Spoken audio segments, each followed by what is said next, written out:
नमस्कार, आप देख रहे हैं विशेष। आपके साथ मैं हूं अंजना ओम कश्यप। नरेंद्र मोदी का प्रधानमंत्री बनना महज एक औपचारिकता भर रह गया है।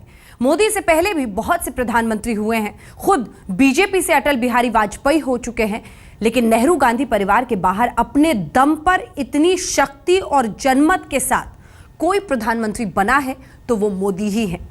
मोदी की आज की हैसियत को देखकर उन्हें कहा जा सकता है सर्वशक्तिमान।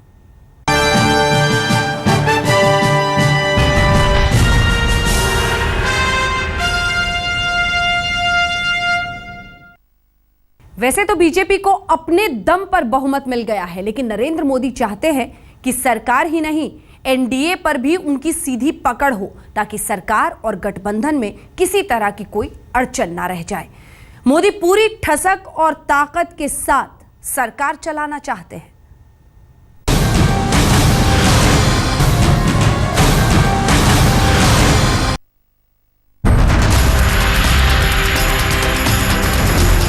खुशी है कि हम स्वतंत्र हैं।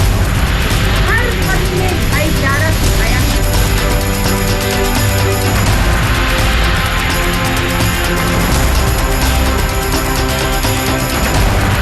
आजाद हिंदुस्तान में 67 में से 37 साल तक एक परिवार का राज चलता रहा। सरकारें तो दूसरों की भी बनी, लेकिन हुकूमत का इकबाल नेहरू गांधी परिवार के सिवा किसी और में नहीं था, क्योंकि बाकी किसी को अपने दम पर प्रचंड बहुमत नहीं मिला।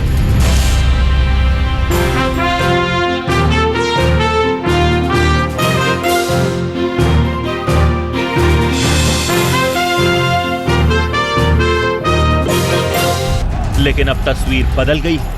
पहली बार हुआ है कि एक ऐसा शख्स इस देश का प्रधानमंत्री बनने जा रहा है जिसके पास न तो किसी बड़े राजनीतिक घराने की विरासत है और न ही बहुमत के लिए किसी और की ताकत का इंतजार। अगर है तो अपनी चाहत से पैदा हुआ वो हौसला जिसने नरेंद्र मोदी को बना दिया है सर्वशक्तिमान।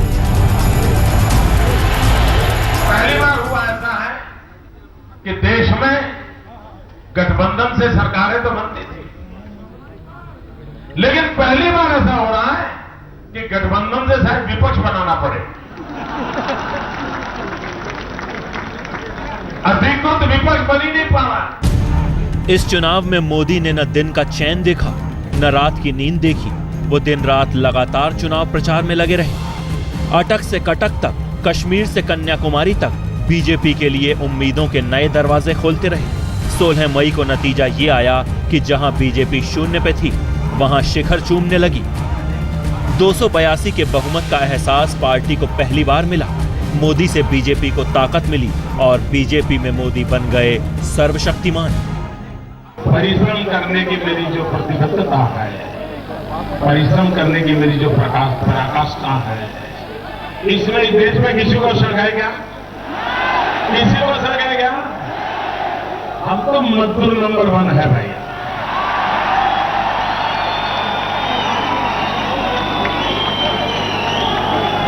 आने वाले 7 महीने इस देश को मेरे जैसा मजदूर नहीं मिलेगा भाइयों। अब इस मजदूर नंबर 1 की ताजपोशी होनी है। 20 मई को संसद के सेंट्रल हॉल में बीजेपी संसदीय दल की बैठक होनी है, जिसमें संसदीय दल का नेता चुना जाएगा। वो मोदी होंगे। पार्लियामेंट्री पार्टी के लीडर का इलेक्शन करेंगे। वैसे यह बताने की आवश्यकता नहीं है कि लीडर कौन चुना जाए। मोदी के सर्वशक्तिमान होने का बस इतना ही सबूत नहीं है। अभी भी एनडीए के अध्यक्ष अटल बिहारी वाजपेयी हैं और कार्यकारी अध्यक्ष लाल कृष्ण आडवाणी। खबर है कि मोदी खुद ही एनडीए के अध्यक्ष भी बनना चाहते हैं, ताकि सरकार और गठबंधन में बेहतर तालमेल हो सके। मंगलवार को ही बीजेपी संसदीय दल की बैठक के बाद एनडीए की भी मीटिंग सेंट्रल हॉल में ही होगी। उसमें मोदी के नाम पर मुहर लग सकती है। अगर ऐसा हुआ तो मोदी के सर्वशक्तिमान होने की ये नई इबारत होगी। एक दौर वो था जब अटल बिहारी वाजपेयी प्रधानमंत्री भी थे और एनडीए के अध्यक्ष भी, और एनडीए में उन्हीं की तोती बोलती थी। और अब नरेंद्र मोदी भी उसी तर्ज पर चलना चाहते हैं, क्योंकि जनता ने उन्हें इतनी ताकत दे दी है कि अब कोई उन्हें नकार नहीं सकता। मोदी प्रधानमंत्री बनने जा रहे हैं। मोदी एनडीए के अध्यक्ष भी हो सकते हैं। जब दोनों शक्तियां मोदी में ही होंगी तो सवाल है कि बीजेपी का अध्यक्ष कौन होगा ऐसी चर्चा है कि मौजूदा अध्यक्ष राजनाथ सिंह मोदी मंत्रिमंडल में शामिल हो सकते हैं। उस स्थिति में पार्टी अध्यक्ष कौन होगा? सूत्रों के मुताबिक मोदी अपने करीबी अमित शाह का नाम इस बड़ी जिम्मेदारी के लिए बढ़ा सकते हैं। दिल्ली मुझे पसंद है। बीजेपी की पहचान अटल बिहारी वाजपेयी और लाल कृष्ण आडवाणी से बनी, लेकिन दोनों की मिलीजुली ताकत भी बीजेपी को 182 से ऊपर नहीं पहुंचा पाई। 10 साल से बीजेपी के लिए सत्ता के लाले पड़ गए थे। इसलिए मोदी ने जब कमल अपने हाथों में लिया तो संदेह के बादल मंडरा रहे थे कि क्या मोदी बीजेपी को सत्ता की मंजिल तक पहुंचा पाएंगे। मोदी ने इसे कर दिखाया पूरे ठसक के साथ, और इसलिए पूरी पार्टी के सामने अब वो बन चुके हैं सर्वशक्तिमान। मनोज शर्मा के साथ अमिताभ सिन्हा, दिल्ली आज तक। अभी तो नरेंद्र मोदी को बीजेपी संसदीय दल का नेता चुना जाना है, लेकिन आलम यह है कि गुजरात भवन की चीफ मिनिस्टर स्वीट में उनसे मिलने वालों का तांता लगा हुआ है। बीजेपी ही नहीं, एनडीए ही नहीं, बल्कि दूसरी कई पार्टियों के नेता भी मोदी से मिलकर अपना भविष्य संवार लेना चाहते हैं।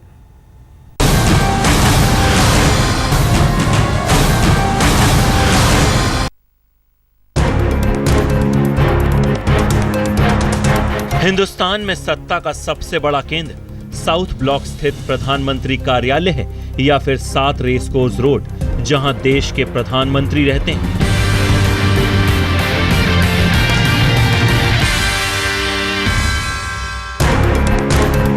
लेकिन इस वक्त तो देश का सबसे बड़ा राजपथ दिल्ली में गुजरात भवन के सामने की सड़क बन गई है और राजमहल बन गया है गुजरात भवन, जहां के चीफ मिनिस्टर स्वीट में भारत के भावी प्रधानमंत्री नरेंद्र मोदी ठहरे हुए हैं।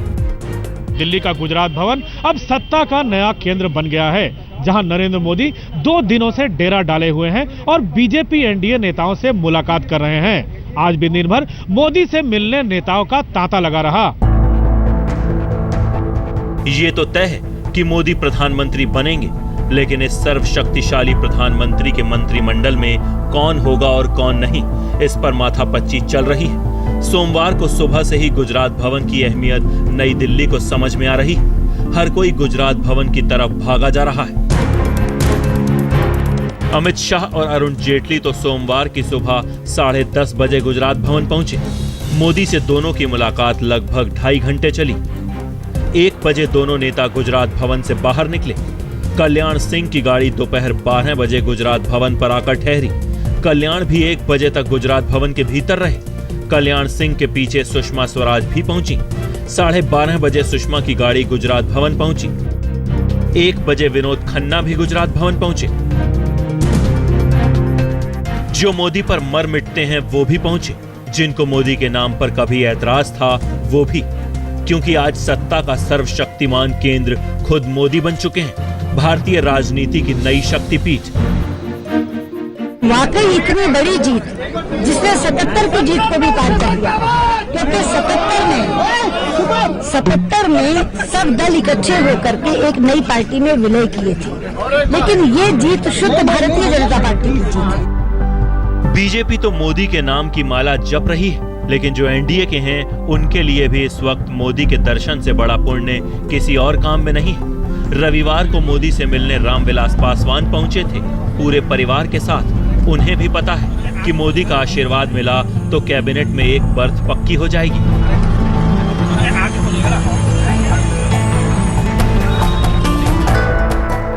मोदी ने अपने बल पर बीजेपी को अकेले ही बहुमत तक पहुंचा दिया। जरूरत तो एनडीए के साथियों की भी नहीं है, लेकिन एनडीए तो छोड़िए, जो कल तक विरोधी थे वो भी आज मोदी से मिलकर अपनी हैसियत को बित्ता भर ऊपर महसूस कर रहे हैं। We have represented to Narendra Modi ji because he is the one now who is going to be the Prime Minister of this country, and now he is going to be presenting the budget. So we have given him a representation. We have highlighted the points where we would be requiring his help, and he gracefully did take the representation, and he said he will do everything to the best possible extent.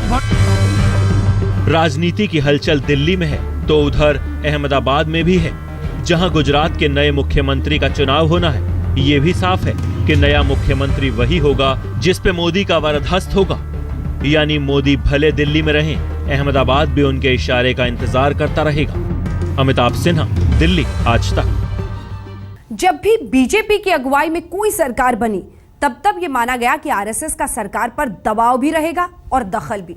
लेकिन इस बार तो मोदी की ताकत के सामने संघ ने भी अपना पक्ष साफ कर दिया है। संघ ने समर्थन जरूर दिया, लेकिन मोदी के मंत्रिमंडल गठन में किसी किस्म का दखल नहीं देगा।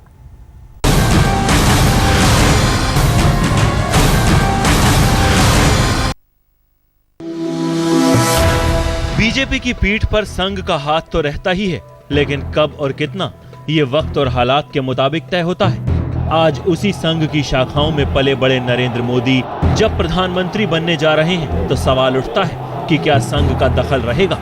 क्या संघ मोदी को प्रधानमंत्री पद का उम्मीदवार बनाने और उनके लिए जमकर चुनाव प्रचार करने की गुरु दक्षिणा मांगेगा? संघ की तरफ से जवाब आया, बिल्कुल नहीं। हमने जनता को देश की स्थिति के बारे में जागरूक करना और वोटिंग परसेंटेज बढ़ाना, ऐसे दो मुद्दों को लेकर जनता के बीच गया था। वो काम पूरा हो गया है। अब हम वापस हमारे जो संगठन का मूल काम है, चरित्र निर्माण का, व्यक्ति निर्माण का, देश सेवा का, उस काम में हम वापस जाने वाले हैं। और दैनंदिन राजनीति, सरकार बनाना, उनकी एजेंडा, मंत्रिपरिषद, उसमें संघ का कोई हस्तक्षेप नहीं रहेगा। संघ ने बेशक मोदी को पीएम की कुर्सी तक पहुंचाने में अपनी भूमिका निभाने के बाद अपनी सीमा तय कर ली है, लेकिन अब भी बीजेपी नेताओं का संघ दफ्तर का चक्कर छूटा नहीं है। मोदी गुजरात भवन में टिके हैं तो बीजेपी के दूसरे तमाम नेताओं का संघ के दफ्तर में आना जाना लगा हुआ है। हालांकि गुजरात के अपने 13 साल के राज में मोदी ने दिखा दिया कि वो किसी दबाव में काम नहीं करते, लेकिन सोमवार को जिस तरह संघ के चिंतक एमजी वैद्य ने राम मंदिर और धारा 370 का मुद्दा उठा दिया है, उसके बाद ये सवाल उठता है कि मोदी संघ के इशारे पर चलेंगे या संघ सिर्फ देश सेवा करता रहेगा जैसा उसका दावा होता है। कहते हैं कि वाजपेयी के समय भी मंत्रिमंडल को लेकर के संघ का दखल होता था। यही वजह रही कि वाजपेयी शुरू में जसवंत सिंह को वित्त मंत्री नहीं बना पाए, लेकिन अब संघ ने साफ कर दिया है कि मोदी सरकार में उनका कोई दखल नहीं होगा। यानी मोदी की सर्वशक्तिमान सत्ता को संघ से कोई चुनौती नहीं मिलेगी। ऋचा रावत के साथ अशोक सिंघल, दिल्ली, आज तक। ये तो 100% कंफर्म्ड है कि नरेंद्र मोदी प्रधानमंत्री बनेंगे, लेकिन इस सवाल पर अगर मगर चिपका है कि मंत्री बनने का मौका किसे किसे मिलेगा। मोदी की ताकत और उनको मिले जनादेश को देखते हुए लगता है कि यहां भी पूरी तरह से मोदी की ही चलेगी।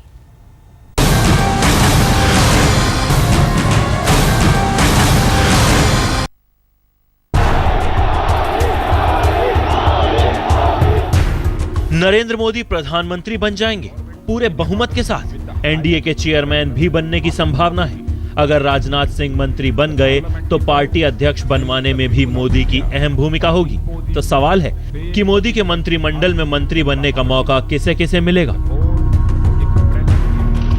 मोदी की सरकार किसी बेसाखी पर टिकी नहीं होगी, इसलिए मोदी के सामने किसी को नाहक खुश करने की भी मजबूरी नहीं, लिहाजा उनसे कोई मोल तोल भी नहीं कर सकता। यानी मंत्रिमंडल गठन में भी मोदी की ही पूरी मर्जी चलेगी। बीजेपी के 4 बड़े नेता राजनाथ सिंह, अरुण जेटली, नितिन गडकरी और सुषमा स्वराज का रायसेना हिल्स में आना तय दिख रहा है। राजनाथ सिंह मोदी के साथ शुरू से खड़े रहे हैं। पीएम उम्मीदवार घोषित किए जाने से लेकर अब तक। अब मोदी राजनाथ की जोड़ी वैसी ही है जैसी कभी अटल आडवाणी की थी, लेकिन मोदी के मार्गदर्शक रहे आडवाणी का क्या होगा।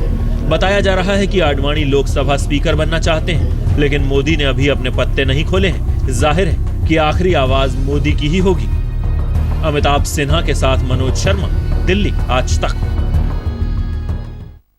सर्वशक्तिमान मोदी विशेष में इतना ही, लेकिन देश दुनिया की बाकी खबरों के लिए आप देखते रहिए आज तक।